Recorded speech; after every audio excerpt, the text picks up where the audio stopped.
বৃষ্টি হলেই বা মেঘলা আকাশ দেখলেই কিন্তু আমরা আর মানে যারা রাঁধুনি যারা নিজ হাতে রান্না করে খেতে পছন্দ করেন তারা কিন্তু এই রেসিপিগুলি অবশ্যই রাখবেন মনে হচ্ছে। হ্যালো ভিউয়ার্স, আসসালামু আলাইকুম, কেমন আছেন সবাই? আশা করি আল্লাহর রহমতে সবাই ভালো আছেন। আজকে আমি যে আইটেমগুলি তৈরি করব সেটা কিন্তু পুরোপুরি দেখাবো না, কথার ফাঁকে ফাঁকে আমি কি কি কাজ করছি সেটা আপনাদের সাথে শেয়ার করব। তো প্রথমে আমি তৈরি করে নিচ্ছি সবজির খিচুড়ি। প্রথমে আপনি মশলাগুলো কষিয়ে নেবেন, কষানো হয়ে গেলে আপনি আপনার পছন্দ অনুযায়ী সবজি দিতে পারেন। তো একটু কষিয়ে নিচ্ছি, কষিয়ে নেওয়ার পরে এখানে আমি পোলাওর চাল আর মুসুরি ডাল মুগের ডাল মিলিয়ে ধুয়ে ঝরা দিয়ে রেখেছিলাম।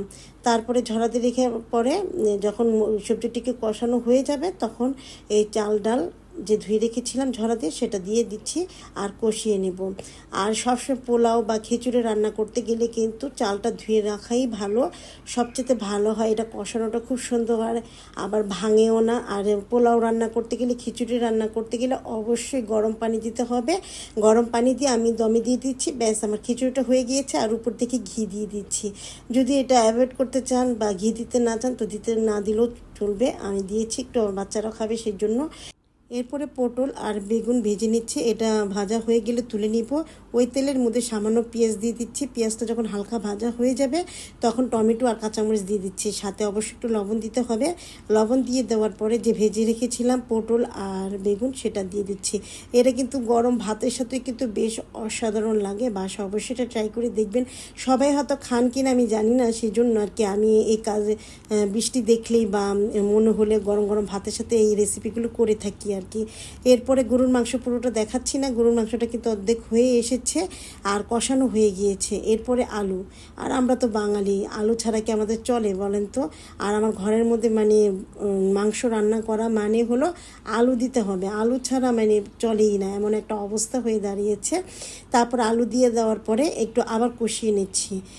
বিশ্বাস করবেন এত টেস্টি হয়েছে এটা গরুর মাংস যে বলার বাইরে। আমি একটু আবার বেশি করে তৈরি করেছি, কারণ গরুর মাংসটা একটু পুরানো হলে কিন্তু খেতে ভালোই লাগে। তারপরে পরিমাণ মতো পানি দিয়ে দিচ্ছি, পানিটা দিয়ে দেওয়ার পরে আবার একটু ঢেকে দিয়েছিলাম। ঢেকে দেওয়ার পরে আবার একটু ঢাকনাটা তুলে নেড়ে চেড়ে দিচ্ছি। আমরা কিন্তু অবশ্যই একজন আরেকজনের পাশে থাকবো, আর এই প্ল্যাটফর্মে কাজ করতে হলে কিন্তু অবশ্যই একজন আরেকজনের পাশে থাকতে হবে।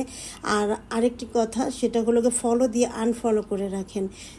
কেন? এটা কিন্তু ঠিক না। যাকে আমি ফলো করব অবশ্যই ফলোই করব, আবার কেন আনফলো করবো? এটা কিন্তু আমার কোনো লস হবে না, লস হবে আপনার। যে ফলো দেয়, ফলো দেওয়ার পরে আনফলো করে যদি করে ফেলেন তাহলে কিন্তু লস হবে আপনার। এবারে ও বাড়ি ঘুরে কোনো লাভ নাই, শেষ সময় কিন্তু আপনাকে কাউকে না কাউকে ফলো করতেই হবে। ব্যাস, আমার রান্নাও শেষ। আজ এ পর্যন্ত, সবাই ভালো থাকুন, ধন্যবাদ।